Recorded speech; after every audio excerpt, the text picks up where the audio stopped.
이제 이제 그 세미나 가가지고 이제 목사님들이 많이 오셔가지고 이제 여러 얘기를 나눴는데, 그 목사님들이 그런 얘기를 하시더라고요. 이제 지금 다 모인 목사님들이 개척교회다 보니까 이제 전도들을 많이 하세요. 근데 요즘 전도하기가 너무 힘들대요.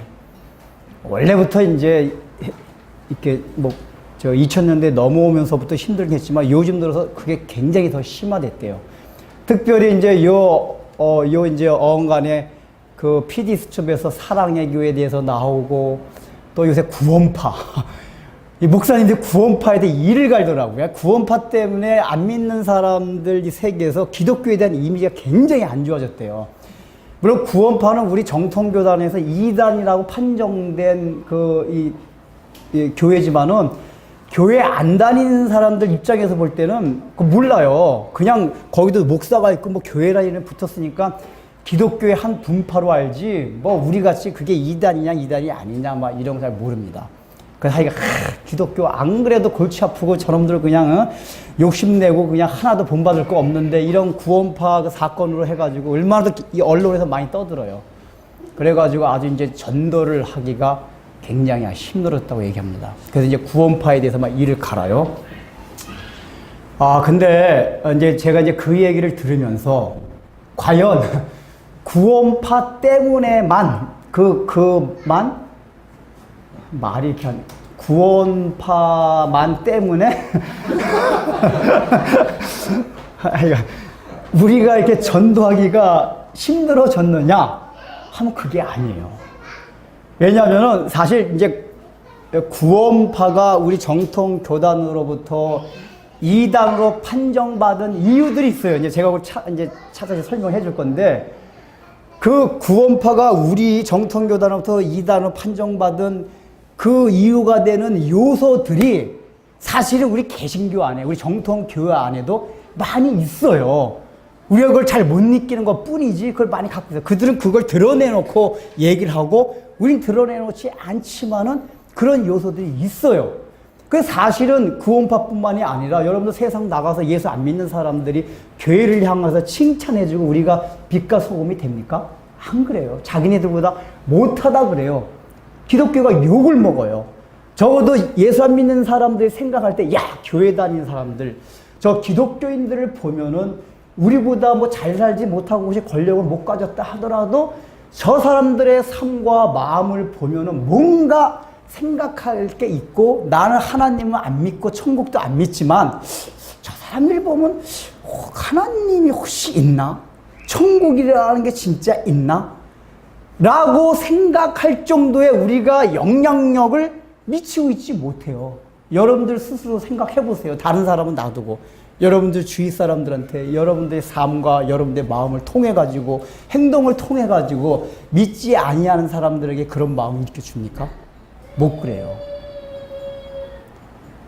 이게 구원파고 거의 비슷한 그런 걸 우리 개신교, 우리 교회들도 그렇게 행동하고 있다, 그 얘기예요. 그러면은 구원파가 이렇게 사회에 무리를 일으키게 된 근본적인 이유가 뭐냐 하면은, 우리가 흔히 얘기하는 이신층인 교리입니다. 이신층인 교리가 뭐죠? 이신, 믿음으로써 칭의, 의를 얻는다. 그러니까 이신 듣고 믿음으로써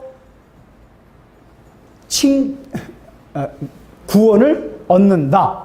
이거란 말이에요. 그러니까 우리 개신교 안에도 어떤 생각이 있냐면은, 여러분 그런 얘기 많이 들었을 거예요. 뭐 이렇게 잘못한 거 지적하면, 그냥 은혜로 다 덮어. 그러면 자꾸만 우리 어차피 믿음으로 구원받고 은혜로 구원받는 건데 그렇게 바르게 살려고 노력해. 그냥 바르게 살려고 노력하지 않아도 우리 구원은 이미 따놓은 당상이야. 그러면서 대강대강 살아가요. 우리 교회가 왜 개혁이 안 되냐? 누가 이렇게 좀 잘못하는 게 보입니다. 교회 내에서 이 비리가 잘못된 게 보여요.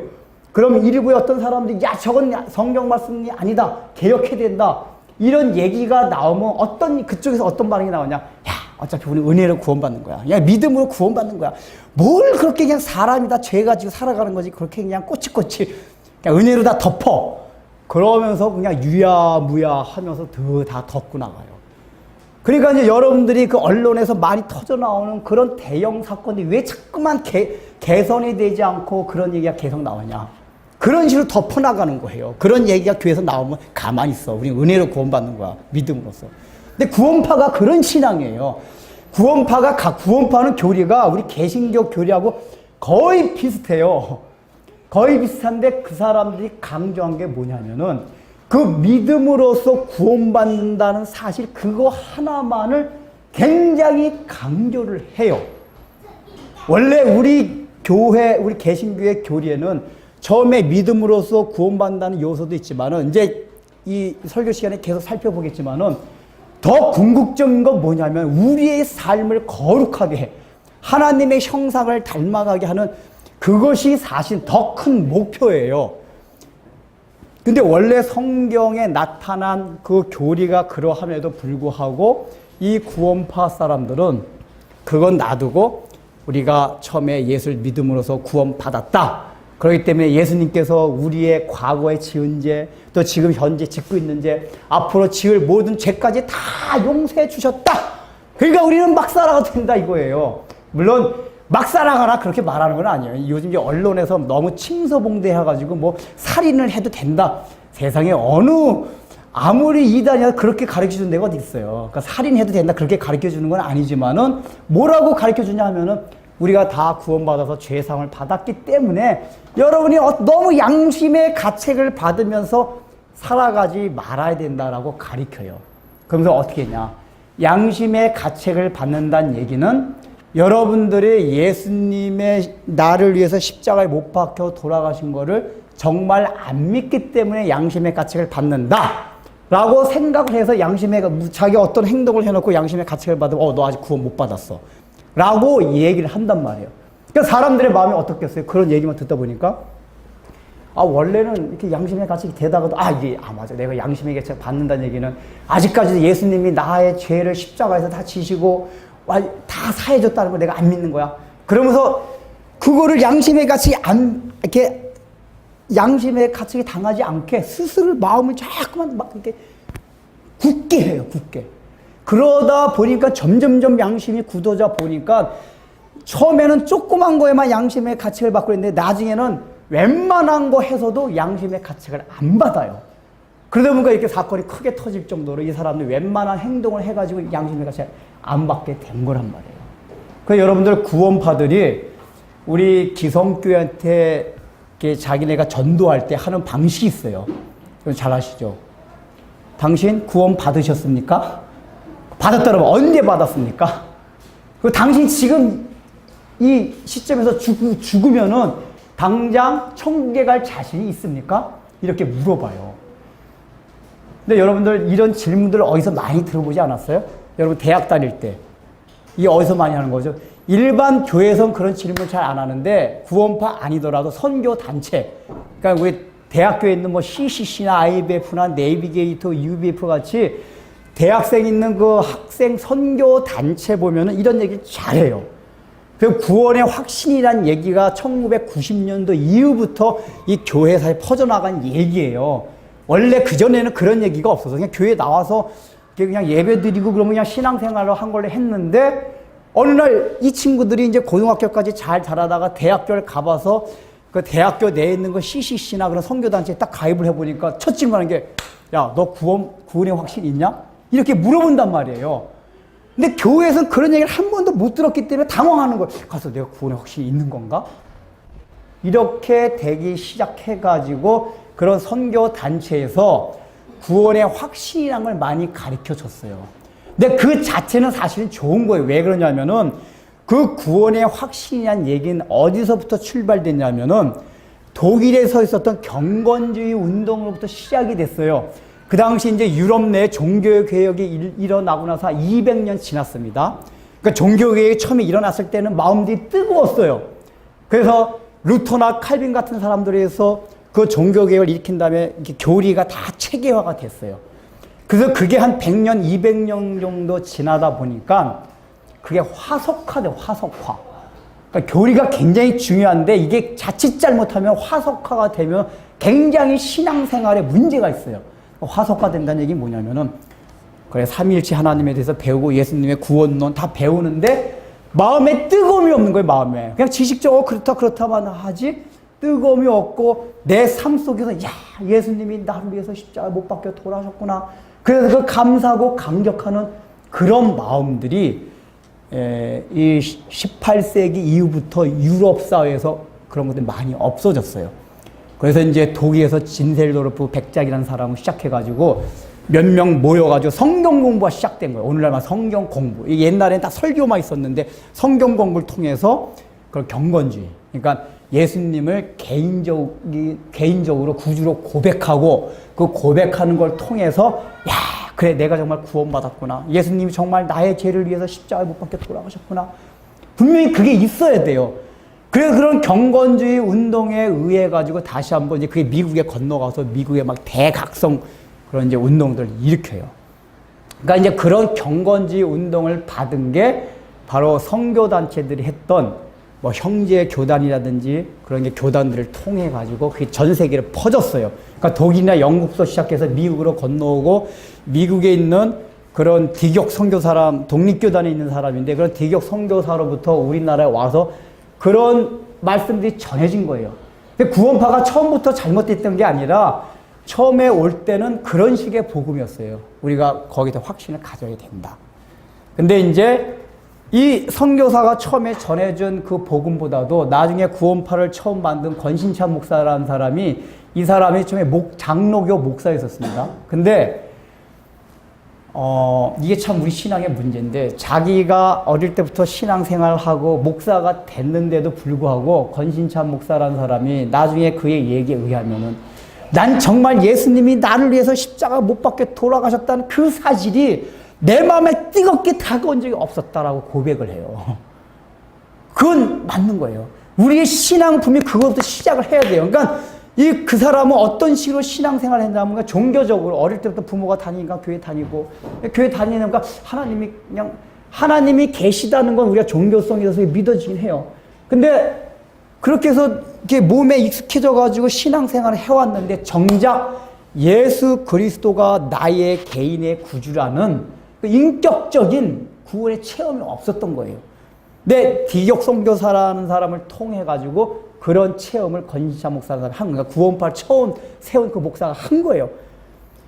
근데 그전에는 교회에서 맨날 뭐만 가르쳤냐. 11조 열심히 잘해라. 헌금생활 잘해라. 봉사 열심히 해라. 주일날 빠지면 지옥 간다. 이런 식으로 가르쳤대. 옛날에 그렇게 가르쳤어요. 주일날 빠지면 지옥 가요. 지옥. 11조 안 내면 지옥. 그러니까 약간 뉘앙스가 그런 식이었단 말이에요. 그러니까 우리 옛날에 우리 성도들은 신앙생활을 뭔가 이렇게 열심히 우리가 눈에 보이는 게 종교적인 교회에 이렇게 나오고 봉사하고 헌금생활 잘 안 하고 이러면은 이렇게 구원에서 떨어질 것 같은 천국에 못 갈 것 같은 그런 마음 상태로 신앙생활을 많이 했어요. 우리 옛날 시대 때. 근데 권신찬 목사도 그런 식으로 신앙생활을 하는데 그 디격 선교 사람은 그게 아니다는 걸 가르쳐준 거예요. 이미 예수님께서 그런 종교적인 짐들 다 우리 벗게 해주신 거다. 그건 사실은 맞는 얘기예요. 틀린 얘기 아니에요. 우리가 11조하고 주일 성수하고 봉사 열심히 해서 구원받는 게 아니에요. 구원받는 거는 예수 그리스도를 정말 내 마음의 구주로 영접하고 그것을 인격적인 그 경험을 통해서 구원을 받는 거예요.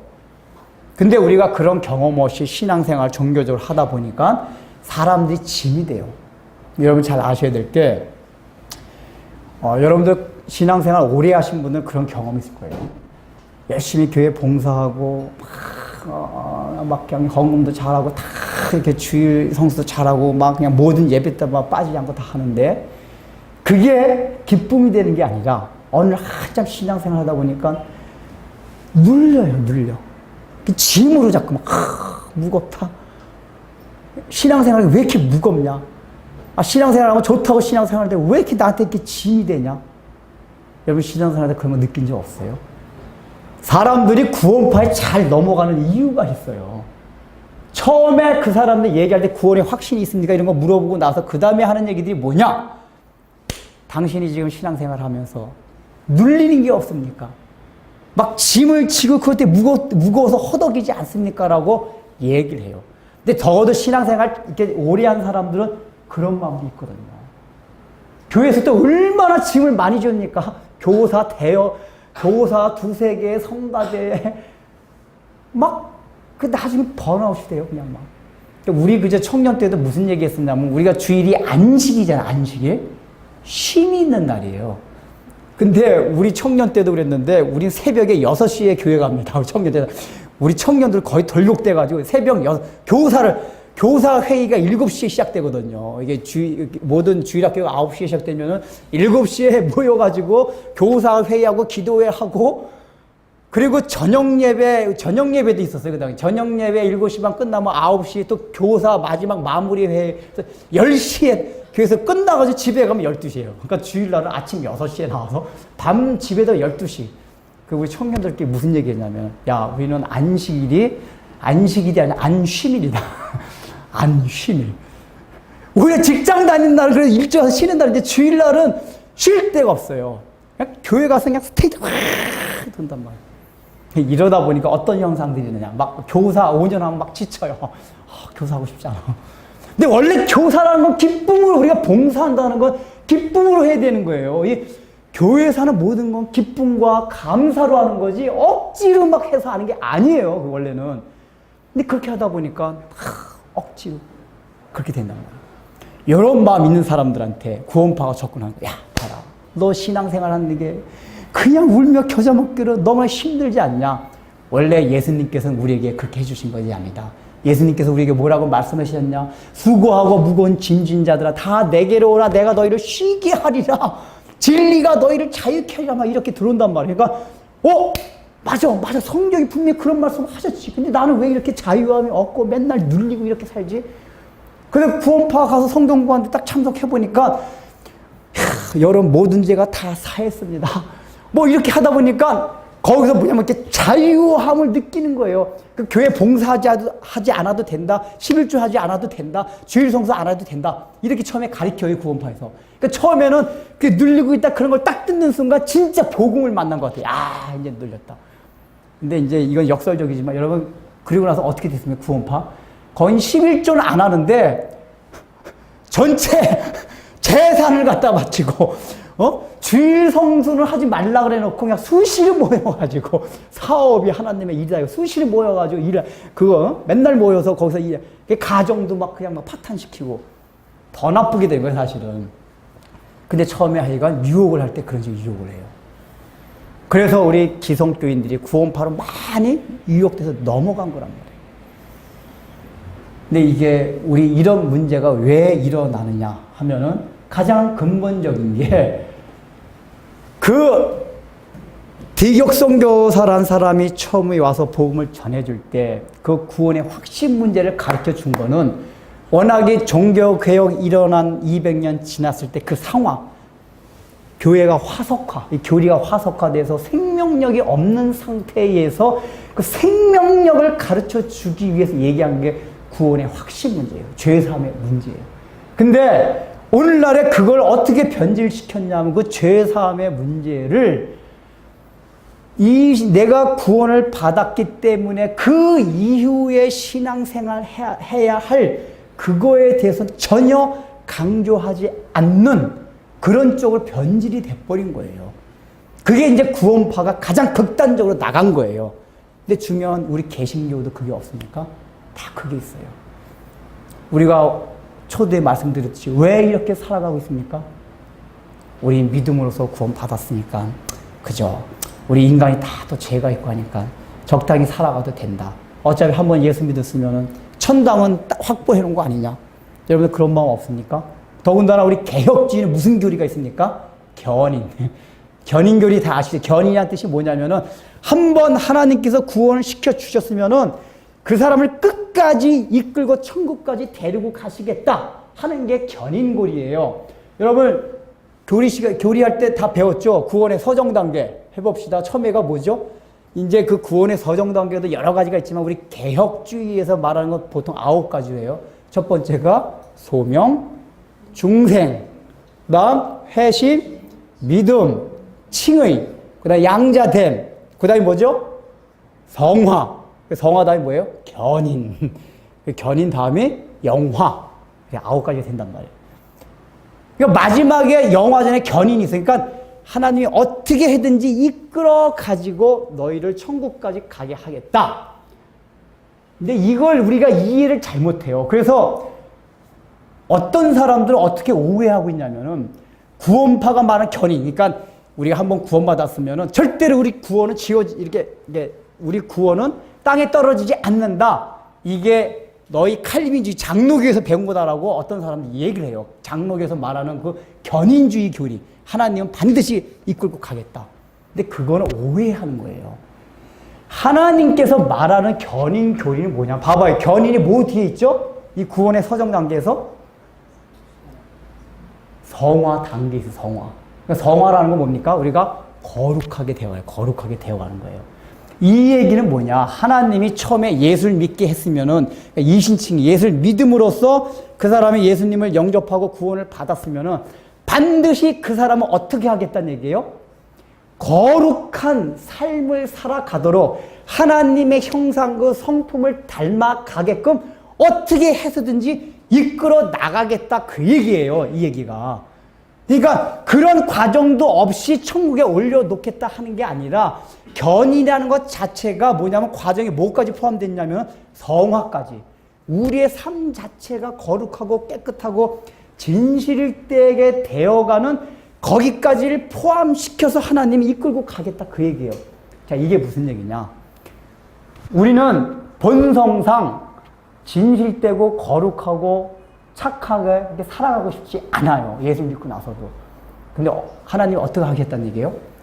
채찍질해서라도 우리를 그 수준에까지 이르게 하겠다 그 얘기예요. 그러니까 정말 구원받은 사람은 말씀대로 안 살고 나는 그냥 내가 구원받으니까 막 살겠다 이런 마음을 먹고 있으면 하나님이 어떻게 하시냐면은 하던 사업을 쫄딱 망하게 하든지 아니면 다리 하나를 부러뜨려서든지 자식을 낳는데 막 자식 그 애지중지하던 자식이 갑자기 죽을 병에 걸린다든지 여러분 그런 얘기 많이 들어봤을 거예요.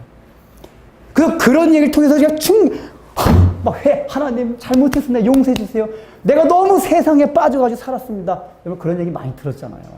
그러니까 정말 하나님 앞에서 구원을 받은 사람은 자기가 스스로 자원하는 마음으로 쫄래쫄래 내가 구원받았으니까 그 거룩하게 되어가는 그 길까지 내 스스로 인격적인 반응을 통해 가지고 그 수준에까지 올라가야 되는데 내가 그렇게 삶을 안 살라고 하면 어떻게 해요? 하나님이 딱 붙들고 강제라도 환경을 이렇게 몰아붙여서라도 어디까지 이르게 한다? 성화, 우리 거룩하게. 그래서 예수 믿는 사람들이 고난을 당하는 이유가 있어요. 우리에게 고난이 없으면은 우리 마음대로 살게 돼요. 기고만장해서 살아요. 그래서 예수 믿은 사람, 정말 구원받은 사람은 하나님께서 바운다리를 딱 쳐놔요. 그러니까 우리 하나님은 인격적인 분이기 때문에 우리를 강제로 너 여기까지 딱 가 이렇게 하지는 않아요. 우리도 우리의 인격의 반응을 통해서 스스로 자원해서 하나님이 원하시는 그 거룩하게 된 성화의 단계까지 가시기를 원해요. 그냥 내버려 둬요. 구원받은 사람을. 그 본인이 알아가지고 정말 내 마음속에서 정말 예수님이 원하시는 뜻은 이게 아니구나. 내가 거짓말만 치는데 하나님께서 이렇게 거짓말하는 걸 원하시지 않구나. 그래서 그 거짓말하는 걸 안 하려고 하고 나는 악착같이 남한테 손해 안 보고 살려고 하는데 우리 예수님의 뜻은 그게 아니구나. 그래서 그걸 깨닫고 어떻게든 예수님 말씀대로 살려고 이렇게 스스로 힘을 쓰면은 우리가 자꾸만 예수님을 닮아가요. 근데 처음부터 그 사람이 어떻게 그렇게 살아. 그냥 난 구원받았으니까 그 관심 없어. 이러고 요따위로 생각을 하고 그냥 내 인격의 반응과 자원하는 마음으로 그런 삶을 안 살게 되면 하나님 계속 지켜보시다가 그 반응을 스스로 안 하면 그때 뭐예요? 바운다리가 저 끝에까지 갔단 말이에요. 그러면 하나님 그때 어떻게 해요? 톡톡톡 치신단 말이에요. 듣기 좋을 줄 아십니까? 아니에요. 그러나 저는 이제 앞으로 계속 이렇게 설교 나갈 거예요. 여러분들 거룩한 삶을 위해서. 우리가 이 목표를 가지고 바울이 말한 바와 같이 내가 지나가는 이 3장 13절에 보면 내가 지나간 일은 다 잊어버리고 푯대를 향하여 앞만 보고 가노라. 그 지나간 일이 뭐냐? 바울이 말하는 그 지나간 일이라는 게 내가 구원받은 거. 바울 사도만큼 그 구원의 경험이 많은 사람이 없어요. 막 하늘에 올라갔다 내려갔다 별별 경험을 다 했어요. 근데 바울이 얘기한 게 뭐냐? 내가 그 지나가는 엄청난 체험들은 다 없었는데 잊어버리고 앞을 향하여 푯대만 보고 쫓아가노라. 이 얘기는 뭐냐? 바로 그리스도, 그 푯대가 그리스도예요. 그리스도의 성품, 그것만 향해서 내가 날마다 줄다른 쳐 가겠다라고 요 이제 빌립보서 뒤에 3장에서 그 얘기가 나와요. 이 얘기를 해줘요. 우리가 그거예요. 이미 우리가 받은 구원, 그건 너무 감격적이고 좋아요. 그러나 이제는 그걸 넘어서서 날마다 푯대 대신 예수님의 그 성품과 그분의 삶과 인격을 닮아가기 위해서 날마다 줄다름 치고 나아가야 되는 게 우리의 신앙 생활입니다.